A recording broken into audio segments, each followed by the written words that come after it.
You are standing in the Sahara. It is roughly 7000 BC. The sun is directly overhead, and the ground temperature beneath your bare feet is pushing 70 degrees Celsius. There is no shade. There is no water bottle. There is no app telling you to stay hydrated. There is, however, a very real possibility that your brain will reach the temperature at which proteins denature and stop working correctly in approximately 40 minutes if you do not do something intelligent very soon. You are also somehow not dead. Neither were the hundreds of thousands of humans who lived here before air conditioning existed, before refrigeration existed, before anyone had written down a single word about heat management or thermal regulation, or the concept of staying out of the midday sun. So here's the question that should make you slightly uncomfortable the next time you complain about a hot commute. How did early humans survive heat events that would kill a modern person within hours, in environments that make the worst heat waves of the 21st century look like a mild inconvenience, with absolutely none of the infrastructure we now treat as non-negotiable for basic survival? The answer goes considerably deeper than they found shade. Once you understand what ancient humans actually did,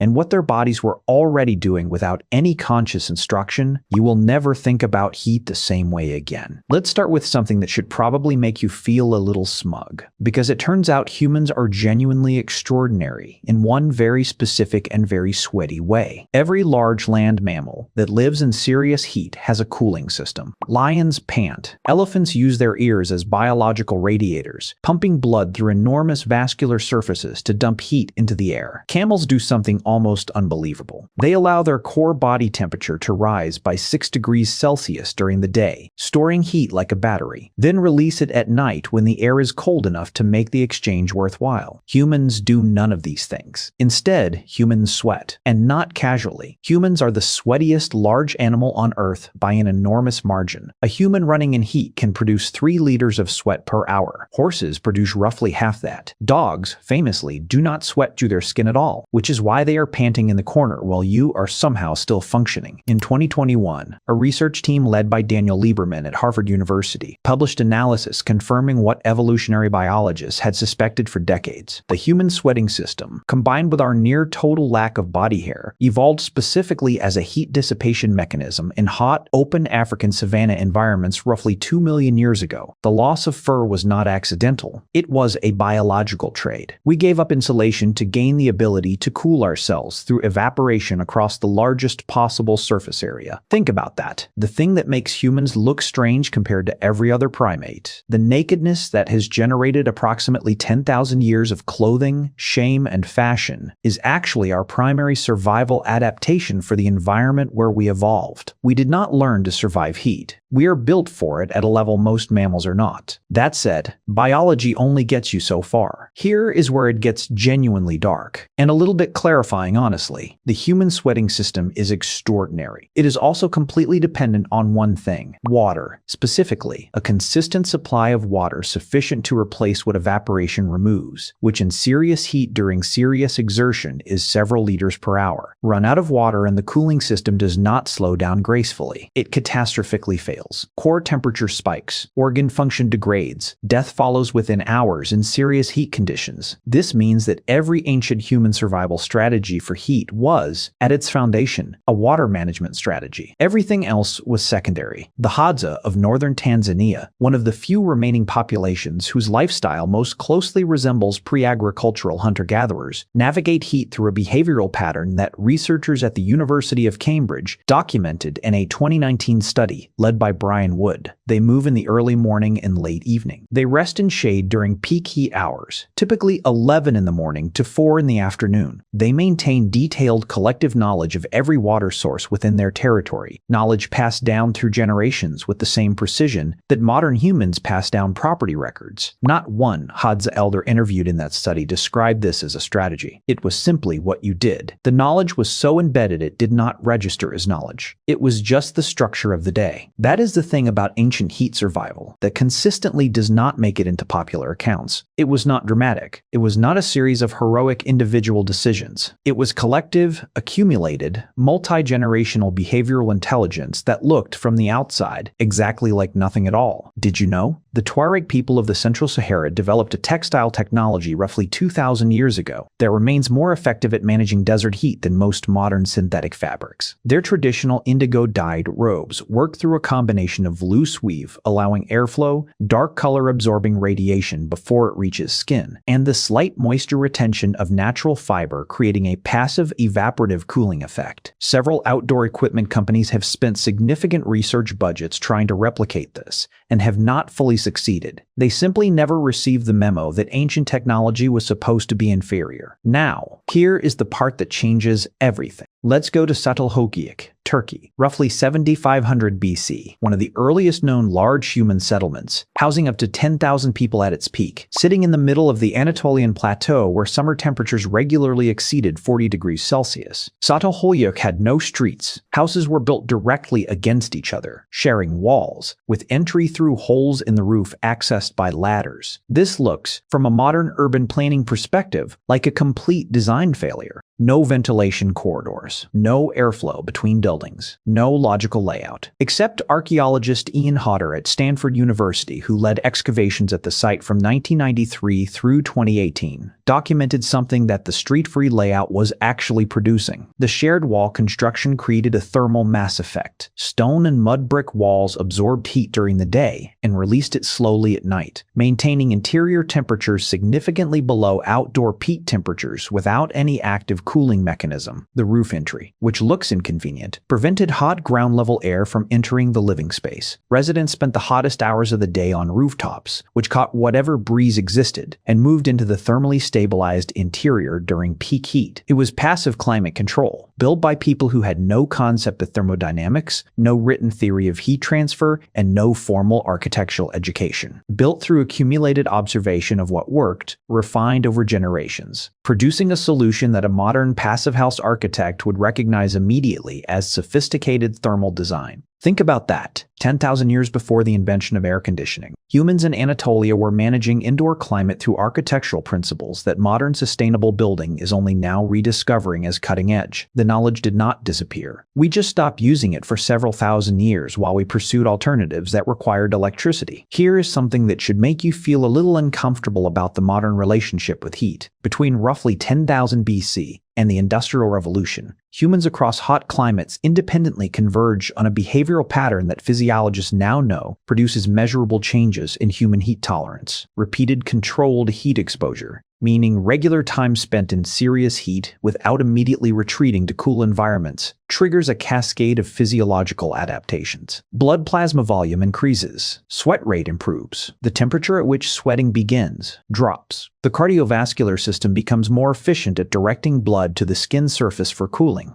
This process, called heat acclimatization, takes roughly 10 to 14 days of regular heat exposure to complete and produces measurable improvements in heat tolerance that persist for weeks afterward. Ancient humans in hot climates were fully heat acclimatized essentially all the time, not because they chose to be, but because they had no alternative. Their bodies operated at a level of heat efficiency that the average temperature-controlled modern human simply does not maintain. In 2020, a team at the University of Portsmouth, led by Mike Tipton, published research showing that the decline in heat tolerance among populations in developed nations over the past century correlates directly with increased access to air conditioning. We have not become biologically less capable of tolerating heat. We have simply stopped training the system that manages it. The ancestors who survived the Sahara at 7000 BC were not tougher than modern humans in any fundamental biological sense. They were acclimatized in a way that modern humans who spend their lives moving between air-conditioned spaces are simply not. Did you know? During the 2003 European heat wave, which killed an estimated 70,000 people across the continent in a single summer, mortality rates varied dramatically between urban and rural populations in the same countries. Rural populations, who spent significantly more time outdoors in varying temperatures as part of daily agricultural work, showed substantially better survival rates than urban populations with similar access to healthcare. The difference was not medical, it was acclimatization. 70,000 people, one summer, and part of the explanation is that modern comfort infrastructure quietly dismantled a biological defense system that ancient humans maintained automatically. Ancient humans tracked water sources across territory spanning hundreds of kilometers with accuracy that required no instruments. They built thermal architecture that outperformed modern climate-controlled construction and sustainability metrics. They maintained full heat acclimatization as a baseline biological state without thinking about it. They scheduled their days around solar reality rather than fighting it with energy consumption. consumption. Here is the uncomfortable truth. We did not solve the heat problem. We bought ourselves out of it temporarily, using energy infrastructure that is itself contributing to the conditions that will eventually make heat a crisis again. But here is the twist. The ancient toolkit is not lost. It is documented, studied, and increasingly relevant. The Tuareg textile engineers are still alive. The passive thermal architecture principles are still practiced in parts of the world that never abandoned them. The physiological capacity for heat acclimatization is still present in every human body, waiting to be activated by the same process that activated it in every human ancestor who survived. We did not evolve past the heat. We temporarily insulated ourselves from it. And the insulation is starting to show its limits. Right now, somewhere in the Sahara, a person whose ancestors have managed desert heat for 10,000 years is moving through the early morning hours, carrying knowledge in their daily routine that no university has fully documented, toward a water source their grandparents showed them, wearing fabric that outperforms what most outdoor equipment companies produce. They are not surviving despite the heat. They built a life around understanding it in a way that the rest of us largely forgot we ever knew. If this completely changed how you think about human survival and what we have quietly lost, hit that like button right now and subscribe, because next time we are asking how ancient humans predicted the weather with no instruments, no satellites, and no meteorology departments, and got it right often enough to survive. The answer is stranger and more precise than anything you expect. See you in the next one.